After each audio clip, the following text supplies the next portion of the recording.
First, all right, so first order of business is to approve January's minutes. Can I get a motion? Motion to approve, Chris. Yeah, second. All in favor?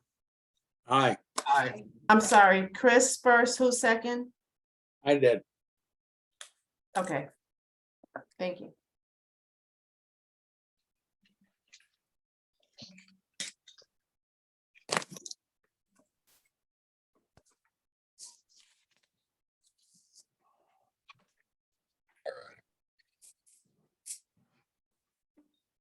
Do we have everybody vote?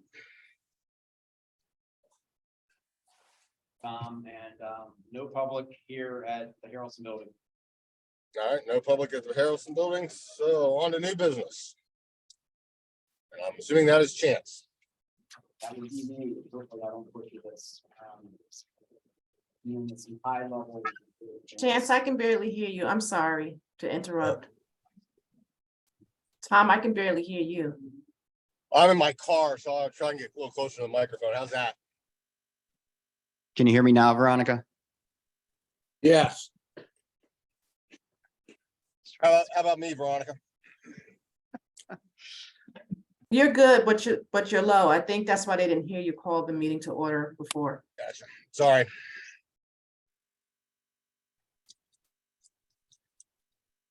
All right, let's try this again. I'll repeat. Hopefully I don't butcher this. I'm just going to try to get some high level bullet points to the potential City Wilmington Thermo Fisher PPD campus acquisition.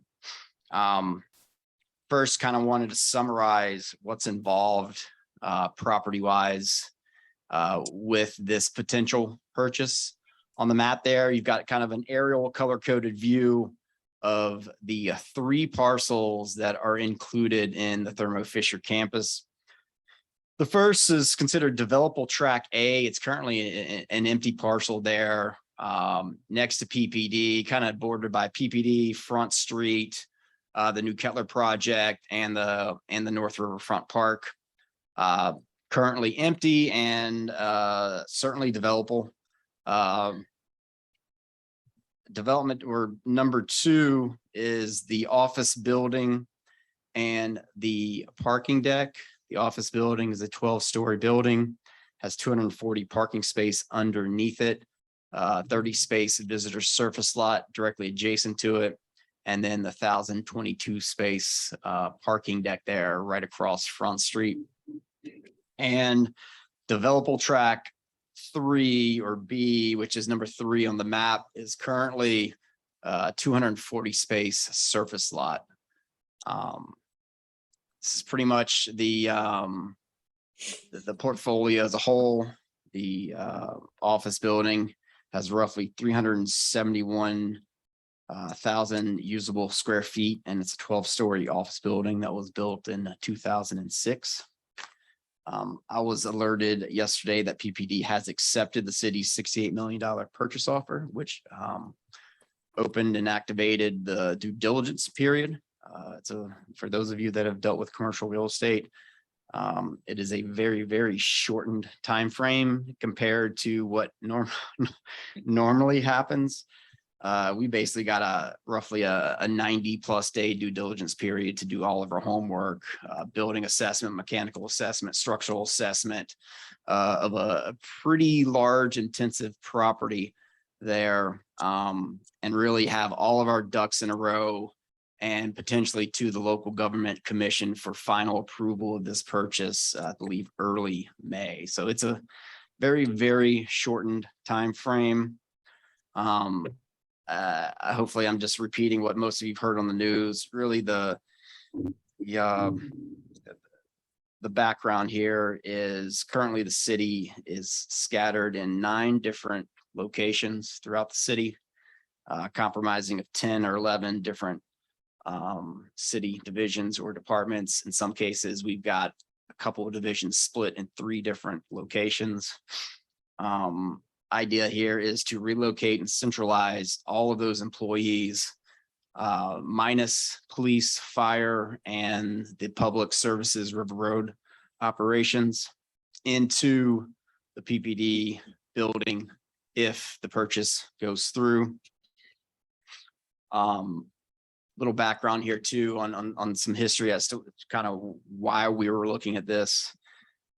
City engaged in an architect about a year ago for a potential redesign, rehab, reconstruction of the 305 Chestnut property to basically do the same thing, consolidate all of its workforce into one location.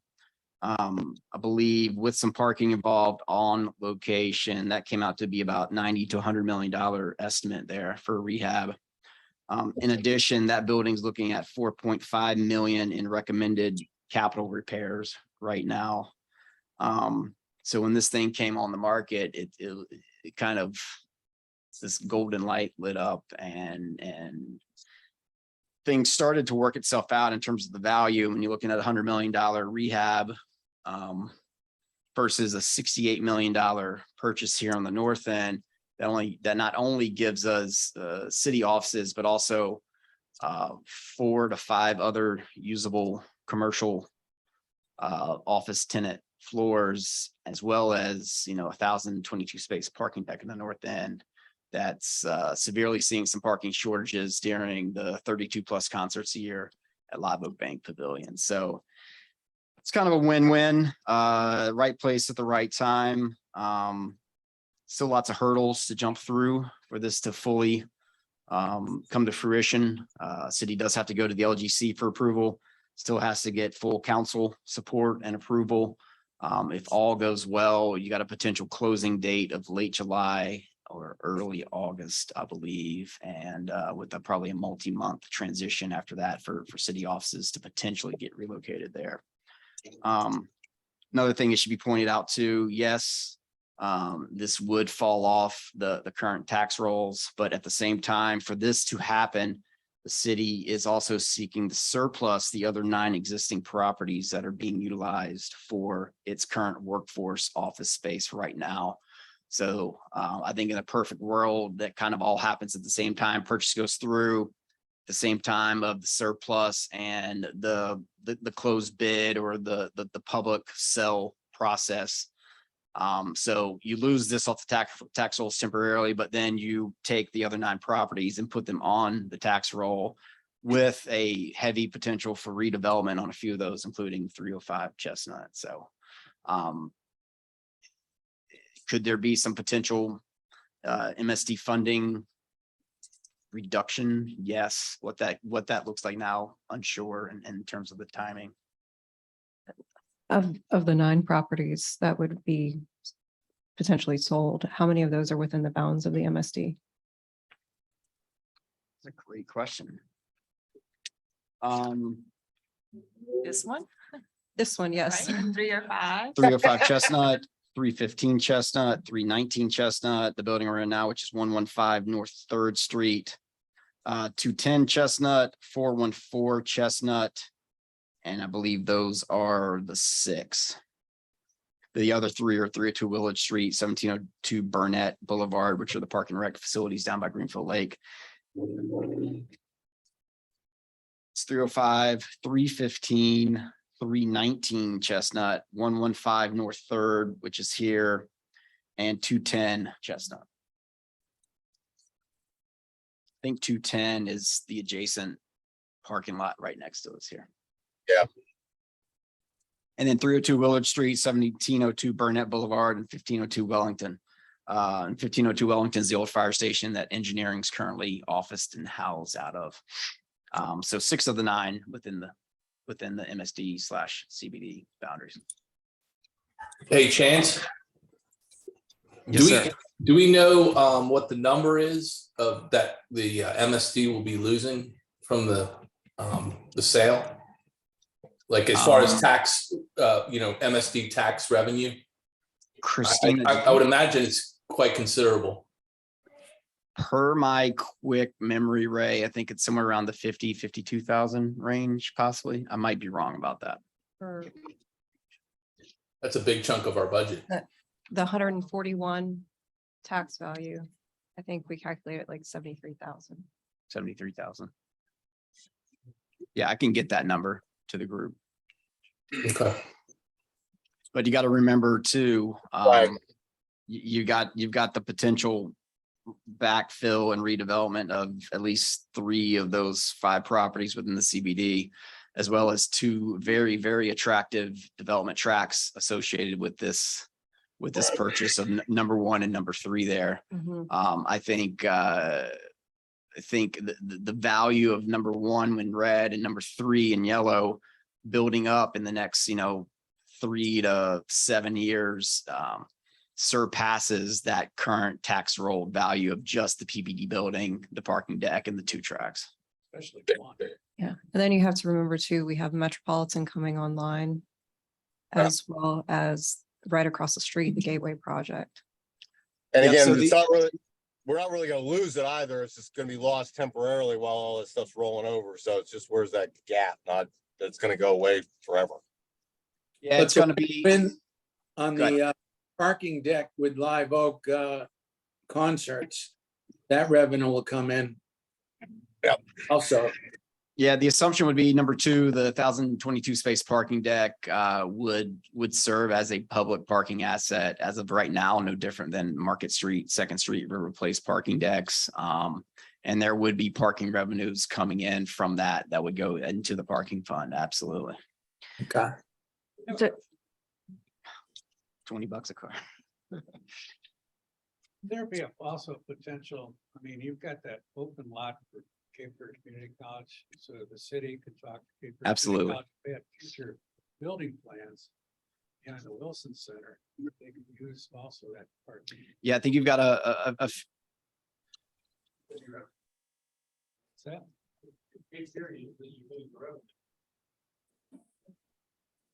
Microphones. I think you've got a potential shared, very positive shared use scenario here with that parking deck. Number 1, it's going to service the office tenants, city PPD for 3 years on their lease back, as well as 3 to 4 floors of other office tenants. Those office tenants go home at 5, 6 o'clock every day, and that opens up a pretty much wide open parking deck in the evenings and the weekends. That's going to serve Live Oak Bank Pavilion 32 plus times a year. There is a potential use for Cape Fear Community College as they are seeing positive growth. I think the recent number that came out post pandemic, they're up 4.3% in enrollment. I believe the county did just purchase the Bank of America building. And I think that could potentially put some parking shortages on them, which push them, to some shared use there. As well as I think there's a shared use and parking service to the city's Gateway project right across the street as well. So it's set up and centered to be a very attractive use on the parking side. I think it's a great anchor. For the city. Hey, Chance, you brought up a good, so the county properties, are they part inclusive of the MSD tax? Yeah, They- good point, Ray. You talking about the Bank of America building purchase? Yeah, well, they also have the other building on, what is it, 5th Street or 4th? Yeah, on 4th. 4th, yeah. I think I'll have to check, but I think they're excluded from that MSD tax levy. So I can certainly confirm that. Okay. They are. I'm pretty, because they're excluded from the other tax, aren't they? Believe so. Yes, sir. Yeah, so. You still have the county's Gateway project. Ray, you saw the county's Gateway project that I think is stalled temporarily, sitting out there too, that once developed, if there's some new plans that come about, or revamping of those development plans, of the private side of that development, possibly getting added to the downtown tax rolls as well. And so when the city leases, like, example would be the parking deck here, then the people that are leasing the parking deck would have to pay tax. Is that right? No, the intention of the parking deck most likely would act very similar to the Market Street and What's going on? the Second Street parking decks. So Uh, the meaning Second that would, Street- that would be put into the parking enterprise fund. And all the revenues, all the capital maintenance, everything that comes and goes out of that operation would flow through the parking enterprise fund. Okay, so they don't pay any i.e. MSD built- tax. No, they don't pay an MSD tax. That would be really through parking, but no MSD tax, no. Okay.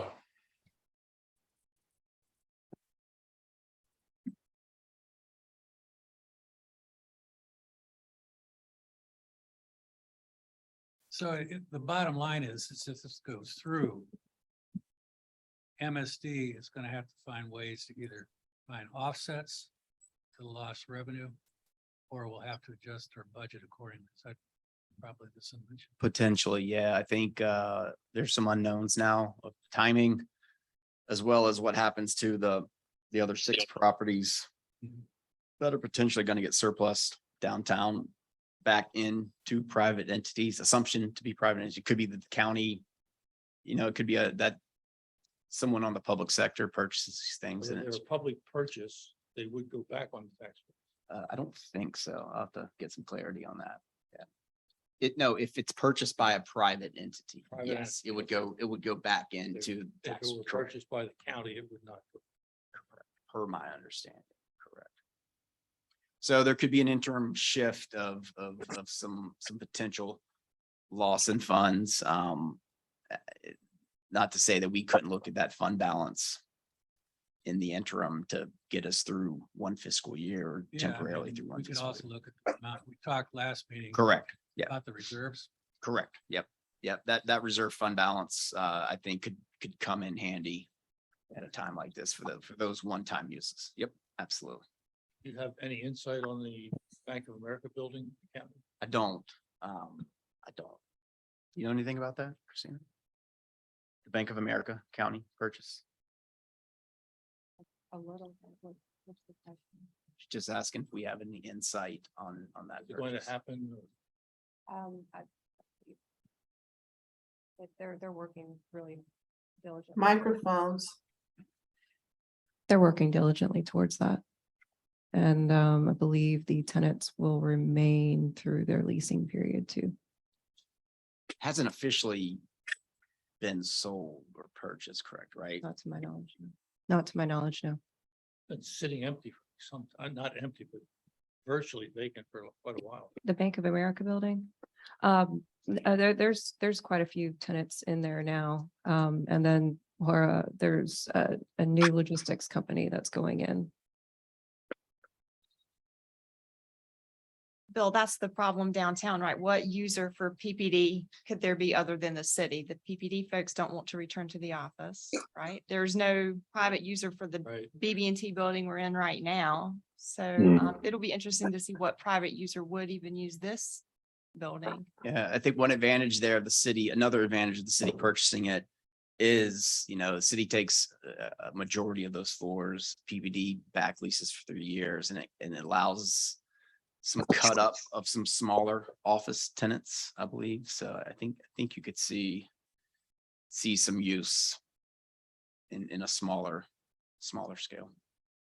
And the landlords need to be flexible. For instance, with this building, they were still thinking in the old way of we need multi-floor, single tenant as compared to smaller uses. Yeah, multi-tenant, single floor, exactly, yeah. Open desk kind of thing. We don't have to go that far. Privacy. So that's it on my end. I think like I said, there's still a lot to unfold here. There are still some hurdles. And I think we'll start seeing a potential path forward or not a path forward late April, early May, somewhat in that time. I guess the deal is that if this does move forward, we're gonna have to look forward at the budget to what, if we do have some more revenues coming in to supplement it and make adjustments, to the budget. Because this will definitely have a big impact for some time. You know, and especially, you know, considering last year, they took a big chunk of our budget and, you know, hired 2 officers. Yeah, Ray, we ran some kind of baseline scenarios through WDI that we presented out on last month. We could probably start running some scenarios with some potential loss in revenue and kind of see where that delta lands and kind of maybe what's needed year one, at least FY24 as a one-time fund balance use, and kind of gauge it from there. Sounds good.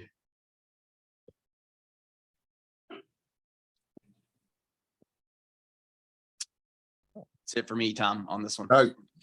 Great. Thank you, Chance. On to reports. I believe Lieutenant Nichols is not here today, so I think we can skip I'm- over. I'm here. I don't know if y'all can hear me. Oh, Oh, there we go. There he is. How we doing, Sorry sir? about that. I thought I was in here. Real quick, really, other than the hot topic has been the unsheltered population that we've been dealing with under the bridge and the library with the county. But real quick, ABC guys that MSD has helped us out with, we've done 5 inspections in the past 3 weeks with 2 bar violations, and we made a felony drug arrest out of one of them. So that is what those guys have been doing. The 3rd Street Bridge, if you guys remember, mid-January, we went down there with DOT and hung some trespassing signs. It was in effect starting February 1st. So we went down there, gave them the opportunity to make some plans as if they can and find somewhere to go. We started enforcing it February 1st. We've written 9 citations and arrested 1. We pretty much go down there. We tell them, hey, you know, it's after the 1st, give them another verbal warning. Then it goes to a citation. The 3rd one is an arrest. So like I said, 9 citations, 1 arrest so far. And we have been able to get some of these guys some resources with the new healing place. A couple have actually come to us and asked for rides out there. So that's a plus. And the ones that want the help, they are reaching out and getting it. As for the library, the county guys are they've been a little more strict. They went in a little soft and like we did and educated, but there's no citation with them. As you can tell, it's pretty clean, and it has been for the past few days. They're taking them to jail after their couple days of verbal warnings. So other than that, that's what we're doing. These guys, unfortunately, there's nowhere for them to go. So they're pretty much dispersing throughout our area. If you drive down 3rd Street, you probably see them. They're all bunching up on these benches. So really, we're just kind of shuffling them around to try to get them all the help that we can. So other than that, that's what we've been battling the past couple of weeks.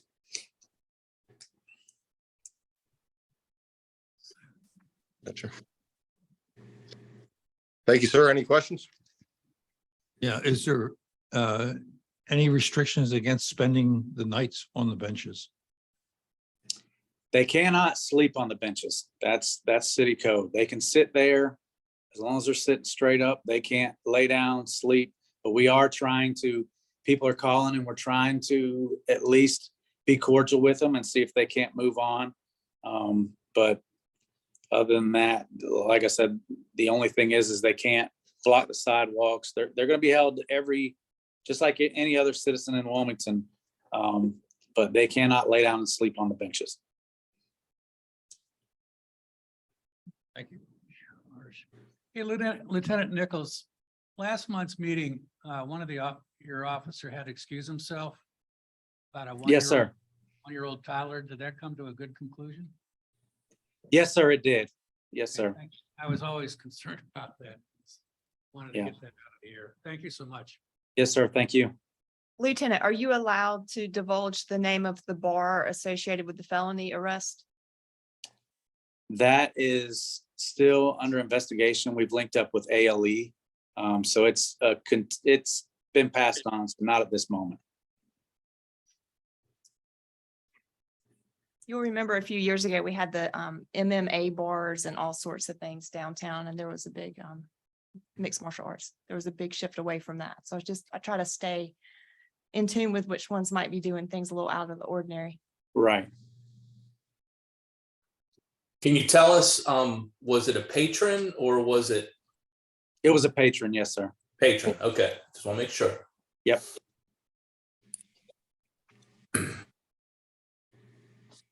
Maybe you can tell us what bar not to go to. It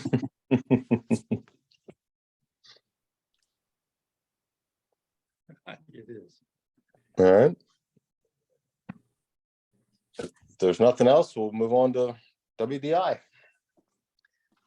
All right, well, our MSD Street Outreach Coordinator and the ambassadors team back in January performed a point in time count of the unhoused populations at the New Hanover County Library and the Meadowlark Lemon Bridge.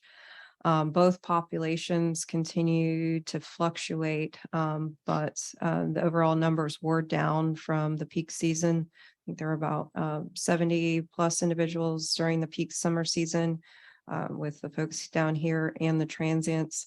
And then now we were looking at a population of around 50 in January, but now there's enforcement happening at the bridge, at the county library, which Lieutenant Nichols has just updated you guys on. Our MSD ambassadors team and our street outreach coordinator are working diligently to keep an eye on things district wide. Working on keeping the trash at bay, keeping the encampments that pop up throughout the district cleaned, and removing any trash that we can from the public right of way. And we're also monitoring and documenting where these movement patterns are happening in the district. We are working on an MSD focused street sheet highlighting the many services that our unhoused population can access. That's currently being drafted, and we're working alongside with the county's Getting Home initiative to formulate this street sheet to basically hand out to MSD stakeholders so they can better understand how our community helps support those in need. So I'm hoping to have that by the end of the month, if not sooner, because it seems like we're going to be needing it. And we've also updated our street outreach statistics and reporting. We've revamped them to provide an even more focused documentation and the statistics that we offer the city and to you all to report on how the success stories and all of the activities that our MSD Street Outreach Program conducts on a monthly basis. We continue to see success with our partnership with New Hanover County, the City of Wilmington, the city and county Getting Home team, as well as our partnerships with WPD and the New Hanover County Sheriff's Office. I've seen Lieutenant Nichols and his crew, as well as the New Hanover County Sheriff's deputies, working with the unhoused population on the street. And they really approach this with a whole lot of compassion. This is not an arrest, just arrest away situation. They're taking them to the resources.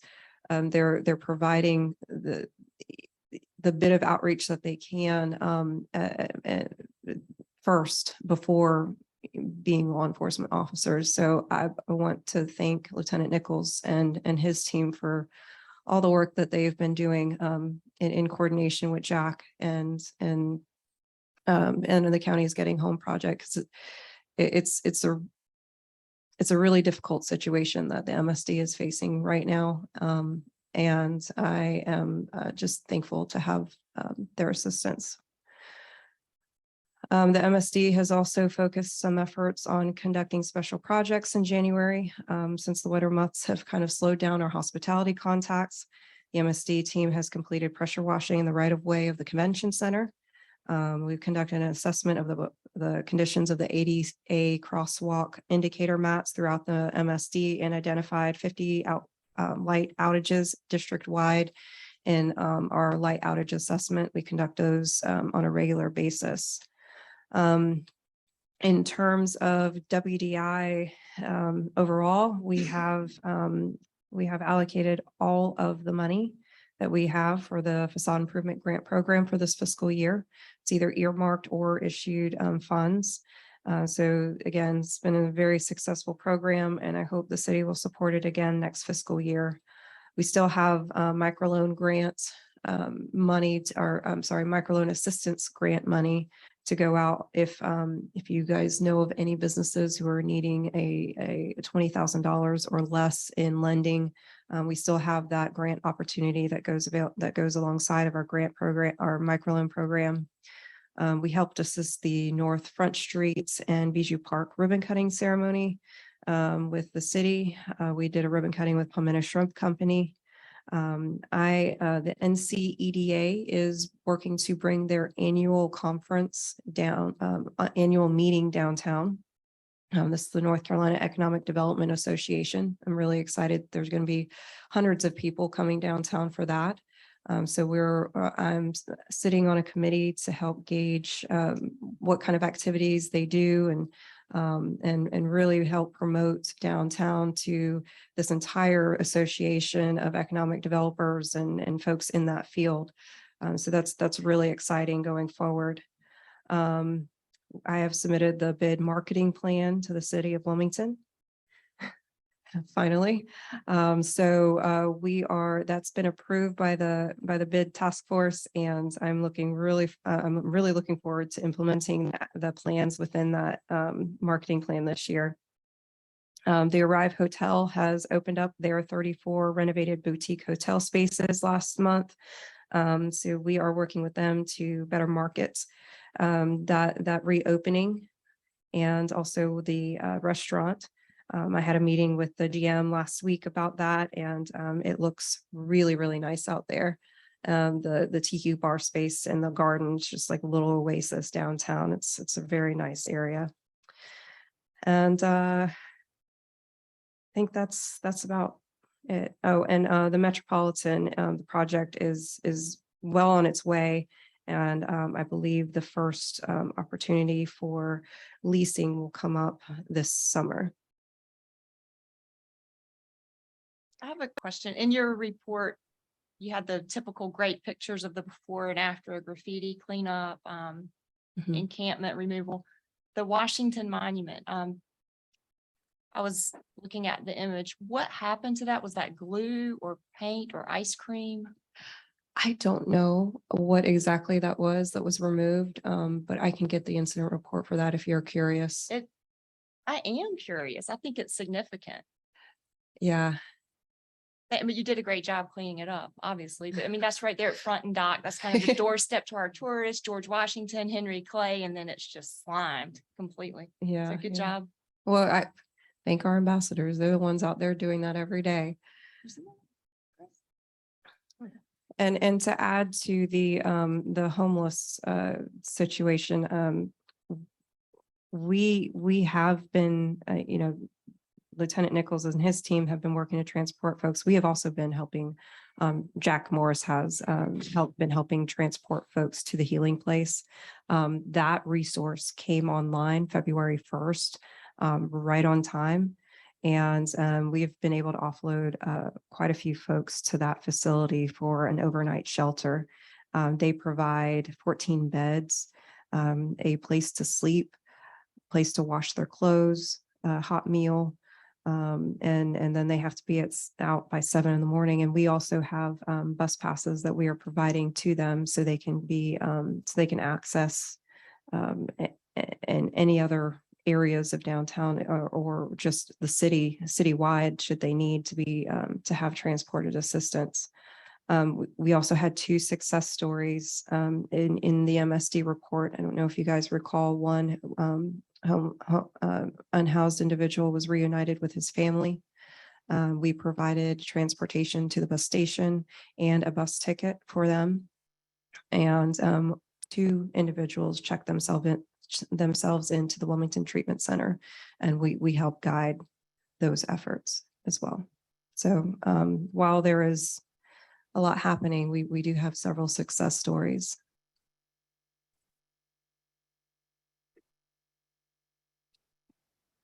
That's great. Thank you, Christine. Everybody's doing a great job. And if we don't have any questions, Chance, back to you. The city lightning round. That's right. Mostly good news today, other than the budget. So no final tax figures coming in from the budget office as of this week. So that's to be continued. Hopefully we'll have some numbers to chew on for next month. Bijou Park grand opening was this past Thursday of last week. So big progress point there for Front Street. It looks pretty darn cool out there. I think it looks great and Yeah. long time coming there. Great gateway for Front Street, great gateway into River Place there. And today they put the parking meters on Front Street. Okay. And we have parking meters back on Front Street, not active yet. So I think it'll probably be next week before we actually turn them on and start enforcing them. So Bill will be the first to let me know, I'm sure. So No, your people issuing tickets will be the first to let us know. both blocks of Front Street, 200 block and 300 block of North Front Street are back open. I think there's a couple punch list items with some electrical. Side note, did Brett get back to you on the lighting? The there? lights are up. They're Lights working. are up. All Mhm. right. So lights are up. I guess there was a dusk to dawn timer off there. Parking wise, Second Street parking rehab project had some stall. Should be complete in the next 60 days.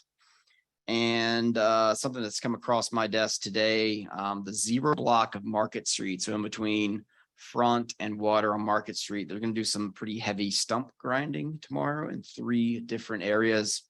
So I think parking's gonna be closed and they might block off access to that whole block for vehicular traffic and potentially pedestrian traffic, depending on where they're working. They're gonna be grinding a stump on the Front Street corner by Cape Fear Spice. They're gonna be grinding one by kind of across from the carriage stop on the north side of the block, and another one just adjacent to that on the north side by Varnish. What do the street closures look like? I can send it to you. Okay. I wasn't sure on, I know there's safety precautions and they're shutting down the parking lanes. Let me try to get some details on the actual closures. Will businesses be able to be accessed? to? Absolutely, absolutely. Okay, great. We can have some ambassadors out there and help Might folks help, yeah. navigate. Let me reach out to forestry because this email, I knew it was happening and we were handling the parking side, but some other stuff came through. So let me see if I can try to get some more information on the closures. So. And that is it on the city lightning round. All right. Well, if there's no questions for Chance, do I have a motion to adjourn? Hey, Yeah, I have- Tom, before we adjourn, Sure. I don't know, just bring it up. I mean, we always seem to wait for the numbers and then we kind of work within the constraint of those numbers. It was interesting. the last Could you one- say the very beginning of part of that again? Bill, I'm sorry. No, cut that's out. okay. What I'm talking about is, we always seem to wait for the budget numbers and then we kind of work our magic with whatever those constraints are, obviously with great contribution from WDI. We have little time that I've seen where we spend looking at the future without a constraint and then bring it back to the constraint. For example, we know in the short term now, if the sale goes through, we're gonna have a shortfall of revenue, and then that was brought up and we'll have to adjust to that. But what about things that were mentioned like in previous meetings, like Riverfront, the Riverwalk? There are areas that need opportunities to do that. Is that going to be done in a partnership with the city, or is it something that the MSD has to take the initiative of? And then how do you basically use the reserves? So it's very difficult under this forum to try to put all that discussion in a 1-hour meeting. And I guess what I'd like to see is kind of hopefully that there be some action with regards to how we can better prepare ourselves to go forward. Maybe in the next budget or in the future, at least address the issue in terms of what are the things that our wish list Mhm. that we'd like to have to see if it's possible. And if not, at least it's out in the open and we can continually address it to maybe it's either not done, and we drop it off, or eventually we accommodate it. That's That's a great point. In terms of the budget projection, I've done a budget projection throughout the 3 years, the 3 of the 5 years of our contract, and can extend beyond that. That's just in terms of the MSD Ambassadors Program and the Street Outreach Program. And overall for WDI's budget and not any of the other, officers or anything like that, but in terms of our entire slate, I've done a budget projection for that as well. So, the one-off projects, I'm sure that we want to do, like, for instance, the Riverwalk improvements, if that's a one-time funding allocation, we want to slide in, I guess, into a certain fiscal year. I mean, we could always plan for that. But I think the unknown is, how long or how much of a projection we need to do and how long will that, should the city purchase the PPD building? How long will that, kind of blip in the tax space we would see? Would it be a year? Would it be 2 years? Would it be 6 months? We just can't determine that at this point. But we can always try and adjust the budget to that and do multiple 3 to 5 year projections should we need to,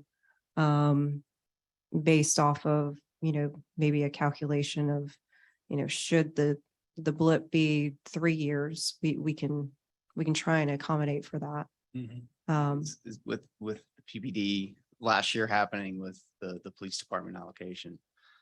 This year PPD, I think you bring up a great point. Does it behoove us? I don't think we have to take action on it right now, but does it behoove us to kind of create a subcommittee just to talk budget and long-term planning that meets maybe semi-annually or something and brings some input back to the committee, or quarterly? Or is it something we do just quarterly, use one of these meetings and just do it every quarter? So we focus, but I'm with you as well, Bill. But correct me if I'm wrong, Chance, part of this kind of us having to go to the number is, and this is what I've been told or left on the impression, how everything is collected, because it's collected from the county. And I also believe some of these funds also come from sales tax. Yeah, there's an actual property tax allocation for the MSD, and then there's a sales tax allocation that comes through. And I think the sales tax is always the one that is very, very unknown and comes in late. So the combination of those are kind of where the Right, but it's not like so I guess maybe there's 2 parts to kind of skin this cat, Bills.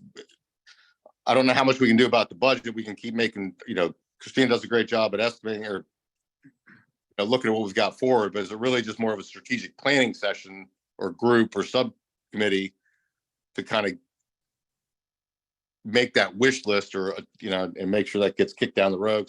Yeah, and I think that there's only so much we can do, if I understand everything correctly, to really forecast our budget without, the reason we have to go back once we get it is because of when it gets to us. Yeah, and depending on what it is on some of those kind of long-term wish lists, like the Riverwalk in a giant project, is it just lighting? Is it some new handrails?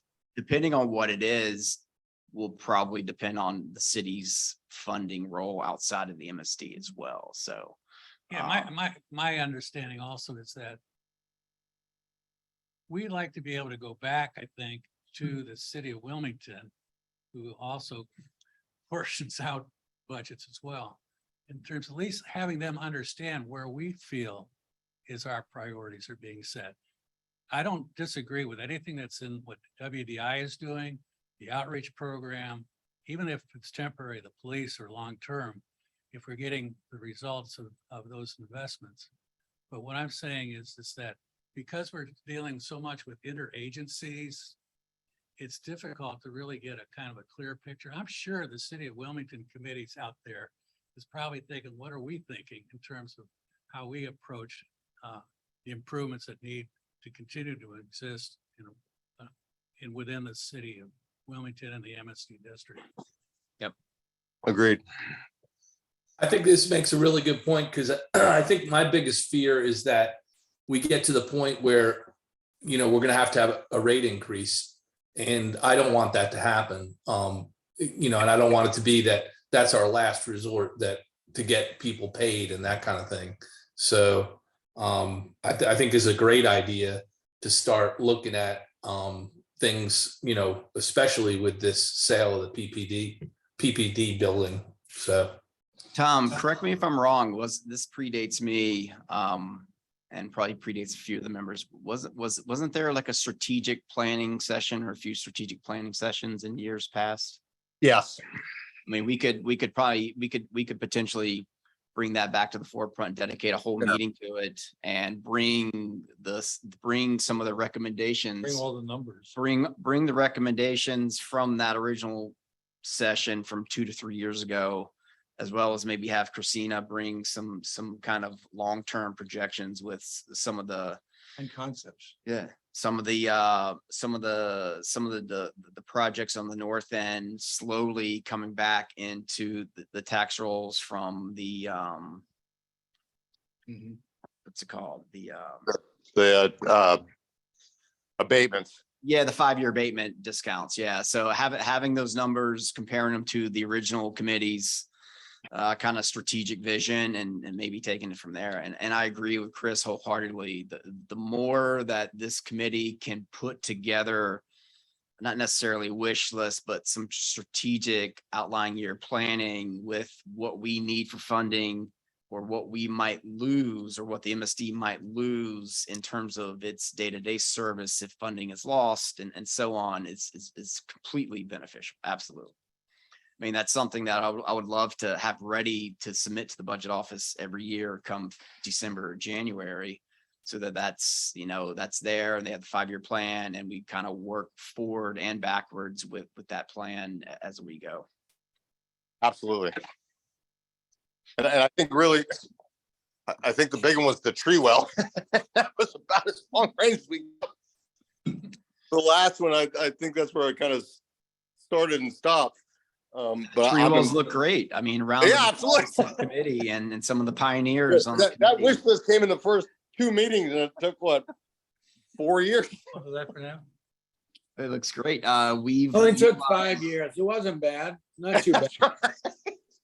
There has been the flex pave put in at the North Riverfront Park. And then there's flex pave, it was a private development, but in city right away at the South Front. So I think it looks great. It does. Yeah.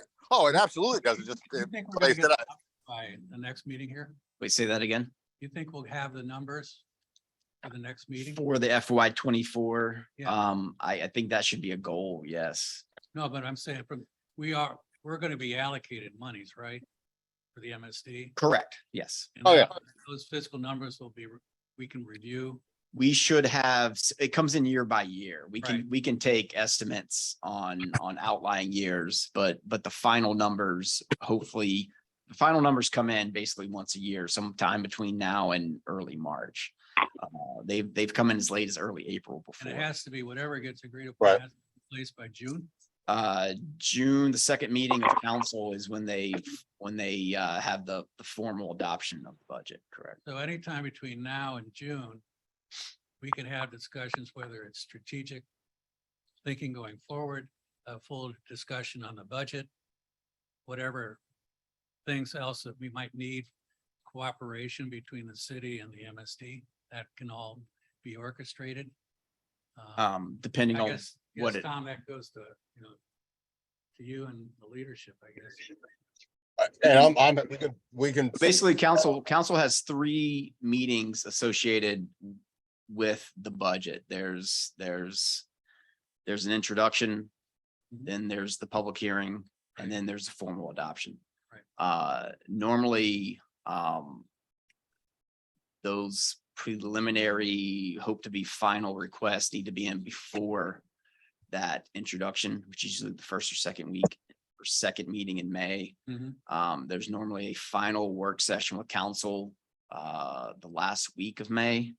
And pretty much that's the deadline of numbers going to that public hearing. Now, we could go back to council throughout the year and ask for some one-time fund balance allocations. So through strategic planning, if we see an immediate need post that budget adoption, say, just example, we want to go through and trim some trees up that the city aren't planning to do for another 5 years. We want to go through and do it next year in October. We could go to council for a one-time fund balance transfer in September, so to speak. And have that from the fund balance over. So we can go back to council. We just want to limit that because it is a public hearing every time we go to council with MSD funding. Can I just say something real quick? When we got the numbers, the actual numbers in, that we used to have special meetings called Mhm. for those particular numbers. Does that make sense? Yep. Absolutely. Yeah, so say we don't have them by March, whatever our third Thursday is, we can hold a special meeting as well, Correct. off cycle for like the first week of April. Yep. I think, Chris, I think you look at your idea as definitely long-term, and if we could sneak some of those long-term visions in on this cycle, let's do it. That's gonna be a Well, pretty, we've been rolling out, I guess. Obviously, I wasn't here from the very beginning, but we've been rolling out that fairly similar strategy initiatives. Yeah. Probably from the get-go, maybe the outreach came in relatively later on, things of that nature, stuff. So what I'm saying. Microphone. So what I'm saying is basically, this might provide us an opportunity, not in, long-term might be next year. correct, It absolutely, doesn't have to be 3 to 5 years out. absolutely. And so that's what I'm just saying is, isn't it proper to utilize these once a month meetings occasionally, have what we're having a discussion about right now? Absolutely. If that's the way we want to go, chance we can just make that part of next month's meeting is a section to brainstorm on long range planning and Yeah. start a wish list and get the ball Yeah, I rolling. mean, and honestly, we could, if the committee wants to, and chairman is okay with it, we could keep it as a reoccurring old business item and. Yeah. If there's any updates, you could bring it every month if we wanted to. Problem. The Yeah, chairman you're is fine with that. The outreach came out of some forward thinking, 2 years ago. The tree wells took a while, but it was some forward thinking as well. It's kind of some one-off projects. Before next meeting, I can provide everyone with the budget projection based off of what I have now and the special projects list that I presented in my last budget proposal, That'd be good. and we can all take a look at it. Thank you. Yep. Yeah, I think it behooves us to start talking about this before January each year. And I think having it as an active discussion is absolutely beneficial. And the PPD is really pushing it. Absolutely. Completely different subject. I understand there are a number of cruise ships that are coming into port here this summer. And I'm wondering if we have any interaction with them at all. The last cruise ship that came, the ambassadors were right there. Yes. Actually, I think Thomas even got a tour or something of it. But yes, the ambassadors are aware of that schedule, and they specifically make a point to make hospitality contacts. It's a great avenue for us as in terms of exposure for the program, and really drives our hospitality numbers up. So when we do have a cruise ship, we will make a point to get out there and greet everyone and make sure they know where to go. I would hope that our news media is aware of them too, and lets everybody know there's a cruise ship. And I know that the cruise companies have been in touch with a number of the museums and so forth in the area, and are actually scheduling tours and so forth in advance of them coming here.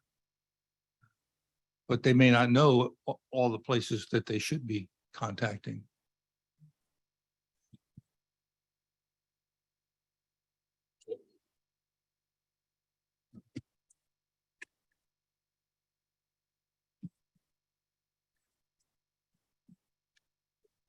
We still waiting for a motion to adjourn?